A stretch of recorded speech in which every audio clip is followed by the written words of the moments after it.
ಸಂಘಟನೆಗಳನ್ನ ಬೆಳೆಗಳನ್ನ ಬೆಳೆದು ನಮಗೆಲ್ಲ ಹೊಟ್ಟೆ ಹಾಕುತ್ತಿರುವಂಥದ್ದು, ನಮ್ಮ ಬದುಕಿಸುವಂಥದ್ದು, ನಮ್ಮ ಅಧಿಕಾರಿಗಳಿಗೆ ನೌಕರಿ ಕೊಡಿಸುವಂಥ ಏನು ಕೆಲಸ ಆಗಿದ್ರೆ ಅದು ರೈತ ಮಹಾಶಯರಿಂದ. ಅದಕ್ಕಾಗಿ ಇವತ್ತು ನೀವು ಮಾಲೀಕರು ಭಾಳಷ್ಟು ವಿಚಾರ ಮಾಡಿರಿ. ಭಾಳ ದೊಡ್ಡ ಮಾತು ಬೇಡ ಮಗ. ಅವ್ರು ಬೇಕಾಗಿದ್ದು 3,500 ಕೇಳಿಕಂತಾರೆ. ಈಗ 3,300 ರಿಕವರಿ 9 ಇಟ್ಟರೆ ಇವತ್ತು ನಮ್ಗೆ ಗೊತ್ತಾಗ್ಬಿಡ್ತದೆ. ಅದು ನಾಳೆಗೆ ಹೋಗೋದೇ ಇಲ್ಲ. ಆದರೆ ನೀವು ಅದು ಕೇಳ್ತಾ ಇಲ್ಲ, ಮತ್ತು ಮುಂದಿನ ಮಾತು ಕೇಳ್ತಾರೆ ಮಾಡ್ತಾರೆ. ಹೌದು ರೀ, ಮಾರ್ಕೆಟ್ ತುಟ್ಟಿ ಆದಾಗ ಗೊಬ್ಬರ ರೇಟ್ ಹೆಚ್ಚಾದಂಗೆ ಮತ್ತೆ ಹೆಚ್ಚಾದಂಗೆ ಮತ್ತು ಪಾಪ ರೈತ ಕೇಳಬೇಕು. ಯಾರನ್ನು ಕೇಳ್ಬೇಕು? ಅವರು ನಿಮಗೆ ಮಾರ್ತಾರೆ, ನಿಮ್ಮನ್ನ ಕೇಳ್ತಾರೆ ಅವರು. ನೀವು ಅದಕ್ಕೆ ಸ್ಪಂದಿಸ್ಬೇಕು. ಅದನ್ನು ₹1 ಹೆಚ್ಚು ಕೊಟ್ಟರು, ಅದು ಒಂದು ₹100 ಹೆಚ್ಚು ಕೊಟ್ಟರು ದೊಡ್ಡದಲ್ಲ ಅದು. ಯಾಕಂದ್ರೆ ಇವತ್ತು ರೇಟು ಬರೋದಿಲ್ಲ. ಕಬ್ಬು ಬೆಳೆದು ಭೂಮಿ ಹಾಳಾಗ್ತಾ ಇದ್ದಾವೆ. ರೈತರಿಗೆ ಲಾಭ ಇಲ್ಲ.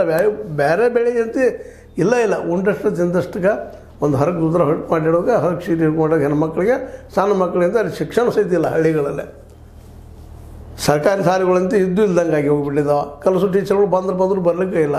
ಅವ್ರ ಪರಿಸ್ಥಿತಿ ನೆನಪಿಸ್ಕೊಡ್ರಿ ಒಂದಿಷ್ಟ ಮಾನವೀಯವಾಗಿ. ಹೌದಪ್ಪ, ಇವ್ರು ನಮ್ಗೆ ಬದುಕಿಸಿದವ್ರು, ನಮ್ಗೆ ಅನ್ನ ಹಾಕಿದವರು ಅನ್ನುವಂಥ ಒಂದು ಕರುಣೆ ಇರಬೇಕಲ್ಲ ಯಾವುದೋ ಮೂಲೆಯಲ್ಲೇ. ಒಂದು ₹150 ಹೆಚ್ಚು ಕೊಡೋಕೆ ಏನಾಗ್ಯದ ನಿಮಗಂತ? ಸಾಕಷ್ಟು ಖರ್ಚು ಮಾಡ್ತಿರ್ತೀರಿ, ಏನೇನೋ ಮಾಡ್ತಿರ್ತೀರಿ. ಹೆಸರಾಡ್ತಾರೆ ನೀವು ನೋಡ್ರಿ. ನೀವು ಗಳಿಸ್ತೀರಿ, ದುಡಿದಿರಿ, ಸಾಲ ತೆಗೆದಿರ್ತೀರಿ, ನಿಮ್ಮೆಲ್ಲ ಮೆಚ್ಚುವಂಥದ್ದು ಮಾಡಿದಿರಿ. 4 ಉದ್ಯೋಗ ಕೊಡ್ತಾಯಿದ್ದೀರಿ ಲೇಬರ್ಗಳಿಗೆ, ಅವರಿಗೆಲ್ಲ. ಅದ್ರ ಮೆಚ್ಚುನು.